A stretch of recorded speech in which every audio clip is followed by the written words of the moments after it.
Welcome to Bite-Sized Theology. I want to share with you today a recipe and a few thoughts around what it looks like to live in that sweet spot of the sweet and savory slice of life. So today, let's get started. We're talking about a pepita Mexican chocolate cake. It's a recipe that I learned from an American chef out of Chicago named Rick Bayless. It's a cake that is both sweet and savory. It's from the Mexican cuisine, of which he's brought into America and taught us all how to cook some really great food. So let's get started. We'll take some pepitas, which are toasted pumpkin seeds. Those go in a food processor, and here's the great thing. This whole recipe is done in the food processor as prep. We got pepitas and sugar go in, and we're gonna pulse this just a few times until it resembles wet sand. So here we go. So the first two ingredients are really all about that sweet and savory. You've got some sugar, and then you've got this savory toasted pumpkin seeds. In goes the flour, in goes 3 eggs, and in goes 8 tablespoons of butter. And we also want to add a little bit of baking powder. So we'll process this a few times.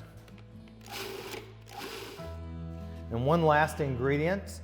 This is a Mexican cake, so it actually gets a teaspoon of tequila, which, don't worry, all the alcohol will cook out in the oven. We'll mix that up one more time, and the batter's ready. So to prep the pan, we sprinkle the pumpkin seeds, and this will actually be the top of the cake. We sprinkle the pumpkin seeds right across the bottom in an even layer, and then it also gets 2 tablespoons of sugar, which will give it that nice shine when it comes out of the oven. And then the last ingredient is the Mexican chocolate, and this is where the magic really is. So we just chop this up rough, about a half a cup of this chocolate, and then it all gets put in the food processor at the last minute. So once we're ready, we're going to pull this off of the food processor, and we'll go ahead and move this batter into the pan. So this goes in for about 50 minutes into a 350-degree oven, and we'll check it out on the other side.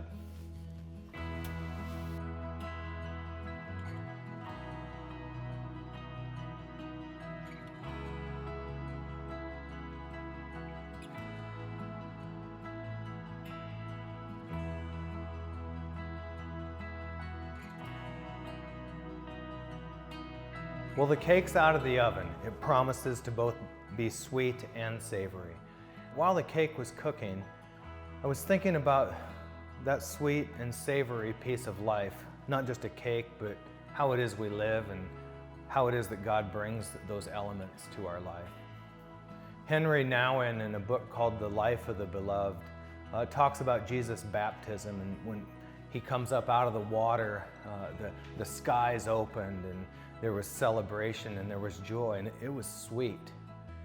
And then God the Father, his voice is heard, and he says, "This is the one I love, my beloved Son." And it turns not only from sweet, but it gets to that savory piece of the relationship that God has with us. It's deeper than sweet. It lasts. It brings that profound meaning to our existence. It's what we were made for. If you've never read any of Henry Nouwen's books, I want to encourage you, check those out. They're deeply spiritual, and they'll lead you straight into the heart of God. But in the meantime, let's cut this cake and enjoy some sweet and savory dessert.